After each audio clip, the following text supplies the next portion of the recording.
Malam episode 89. Tari memunggungi suaminya, dan Andre memperhatikan bokong istrinya dari belakang. Dia mendekat, dan kali ini dia sengaja menempelkan kemaluannya di bokong istrinya. Tari menghentikan kegiatannya. "Dre," serunya. "Iya," saut Andre, sembari menggerakkan juniornya ke bokong istrinya.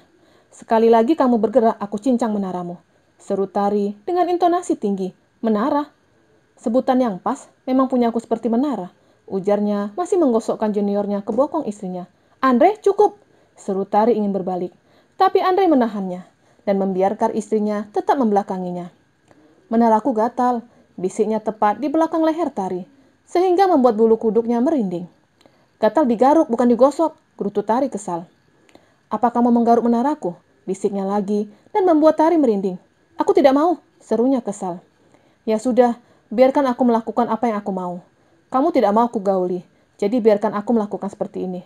Walaupun hanya gesekan, tapi sudah membuatku senang," ujarnya sembari memejamkan matanya. "Bukan tidak mau, tapi belum," sahut Tari yang merasa terganggu dengan godaan di belakangnya. "Jadi ada kesempatan untukku menggaulimu?" tanyanya sembari meletakkan dagunya di bahu Tari.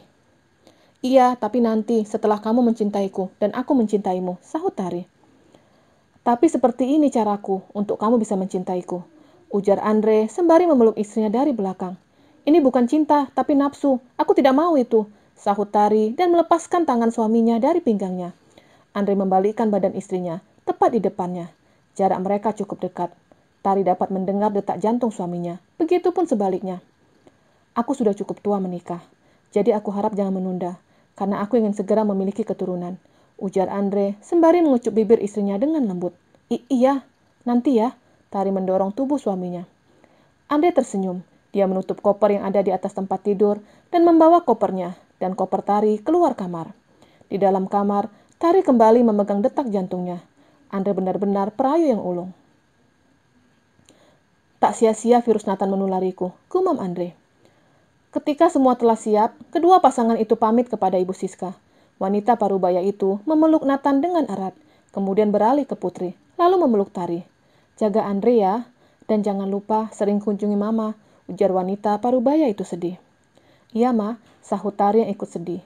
Dia rindu akan sosok seorang ibu, dan ketika dia menemukan Ibu Siska mirip dengan almarhumah ibunya, dia harus kembali berjauhan.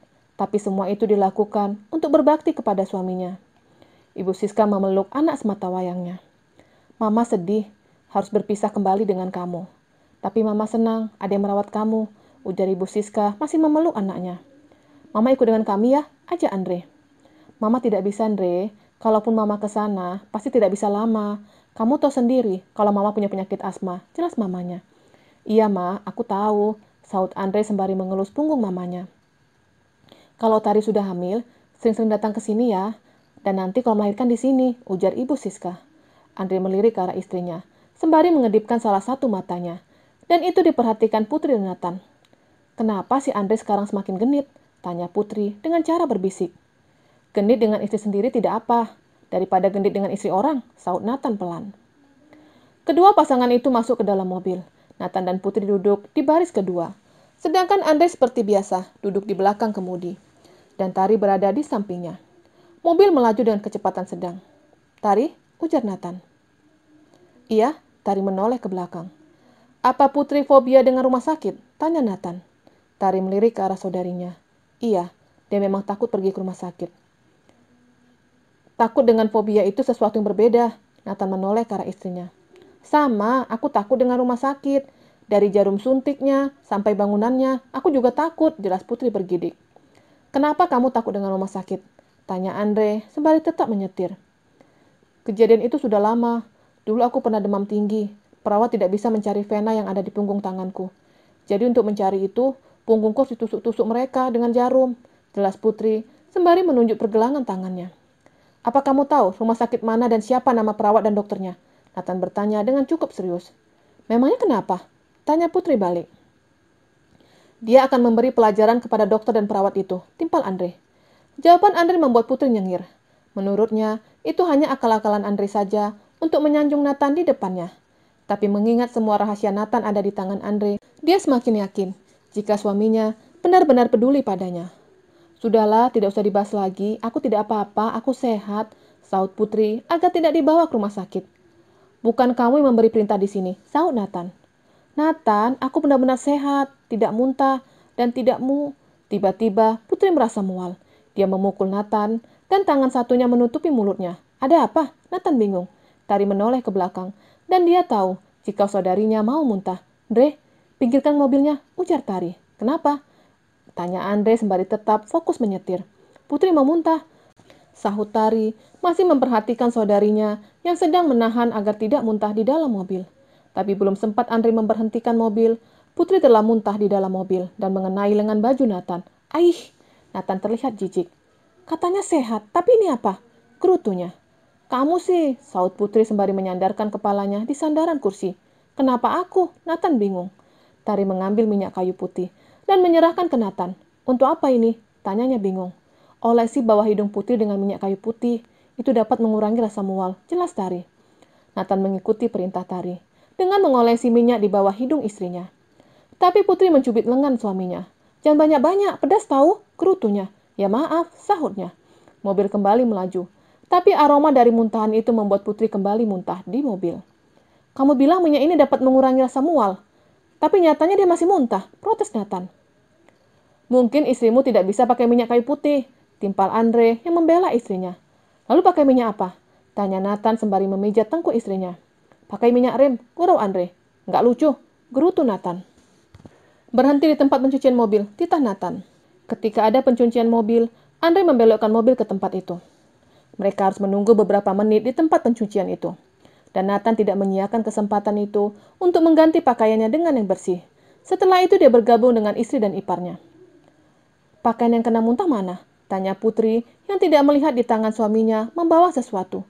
Aku buang, sahutnya sembari duduk. Kenapa dibuang? Baju itu kan mahal, gerutu Putri tidak setuju. Baju itu sudah terkena muntah. Tidak mungkin aku membawanya sebagai oleh-oleh dari kita, sahut Nathan. Kan nanti bisa dicuci. Sudahlah, masalah baju jangan dipermasalahkan. Pakaianku ada banyak di rumah, jadi tidak perlu diributkan, ujar Nathan yang tidak mau ribut dengan istrinya. Ketika sedang menunggu mobil dicuci, ada seorang bapak-bapak sedang mendorong gerobak yang isinya berbagai macam buah. Putri yang melihat itu kegirangan. Nathan, aku mau rujak. Putri menunjuk ke arah bapak penjual rujak. Tidak usah, kita tidak tahu kebersihannya. Nathan tidak mau istrinya mengalami mual kembali karena tidak tahu kebersihan dari si penjual. Tapi menye-menye mau, rengeknya. Nathan melirik ke arah perut istrinya. Aku tidak peduli dengan cacing ada di dalam perutmu. Ya sudah kalau tidak mau. Putri beranjak dari tempat duduk yang terbuat dari kayu. Dia berjalan ke penjual rujak. Memesan 2 bungkus, 1 untuknya dan 1 untuk Tari. Kedua pria itu tidak dipesankannya, karena dia tahu kedua pria itu tidak menyukai makanan jalanan. Ketika rujak masih dibuat si penjual, Putri menghampiri suaminya dan mengulurkan tangannya ke arah Nathan. Nathan membalas dengan memegang tangan istrinya. Bukan itu, tapi uangnya mana? Aku sudah tidak ada uang. Kemarin habis untuk beli es krim, ujar Putri. Ucapan Putri seperti tamparan buatnya. Selama menikah, dia belum pernah memberikan uang kepada istrinya. Nathan mengambil dompet yang ada di saku celananya dan menyerahkan 1 kartu debit kepada istrinya. Nathan, kamu lihat ke sana. Putri menunjuk ke arah penjual rujak. Iya, kenapa? Tanyanya sembari tetap menatap penjual itu.